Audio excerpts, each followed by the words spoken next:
Berburu kucingan neng Weru Sukoharjo bolo. Kucingan utawa angkringan neng Weru Sukoharjo kuwi akeh bolo. Lah iki salah satune iki jenengane Cafe Jawa Wuyu Wuyu Pak Min. Lokasine neng ngarepe SD Negeri Alasamba Loro iki bolo, pas neng ngarepe neng pinggir dalan pas. Iki cedake gapura perbatasan antara Karanganyar karo Karangmojo kuwi lho bolo. Ora usah kesuwen, langsung wae iki mlebu ge ayo pilih-pilih. Iki komplit bolo neng kene iki ana sego kucing, ana gorengan, ana sate-satean, tahu bacem. Lah menu spesial iki ya salah satune iki bolo pecel. Jadi selain sego kucing karo gorengan, kene iki ya ana pecel bolo, soto ya ana ning kene iki. Nek menurutku kene iki teh panase juara bolo. Iki biasanya aku nek rene iki ya pesene teh panas. Iki biasa bolo rene karo bojoku, sumber keuanganku. Mau kondoke dijak nyanti-nyanti manut pokoke. Lah iki sego pecelku wis teko bolo.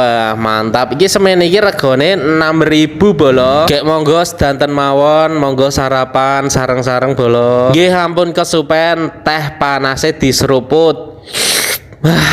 Mantap. Adune pecel kuwi nek aku tempe karo teh panas ngene iki bolo. Alhamdulillah, monggo bolo sarapan. Nek menurutku porsiane pecel iki pas bolo, rego 6.000 kuwi nek dienggo sarapan pas, ora wareg banget, turno ya ora sithik banget. Nek masalah harga kuwi ya rata-rata padha bolo ning kene iki. Nek mundak-mundak ya paling mundak sithik. Mergone iki saiki apa-apa wis lekas larang. Kaya plastik kuwi saiki wis lekas larang bolo. Jarine bakule mawe plastik kuwi mundake hampir 50% dhewe. Dadi nek misal awake dhewe jajan-jajan ngono gek sekirane ana sing diundakne sithik ngono ya saiki diwajarne wae bolo. Mergone encen larang-larang tenan saiki. Ya muga-muga wae nek misal larang pun barange ana gek rezekine awake dhewe iki ya tambah banter dadi iso tuku. Amin. Nggih pun nggih bolo, sampun dugi mriki riyin. Mengke kula lanjut malih video-video selanjutnya. Ampun kesupen di follow.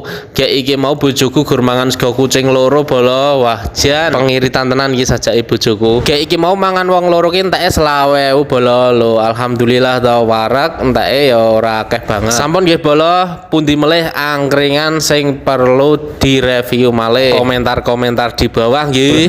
Iki jebule nang kene iki ana tugu perbatasan ya ya. Iki selamat datang Desa Karangmojo lho. Iki tugu sing mlebu Desa Karangmojo.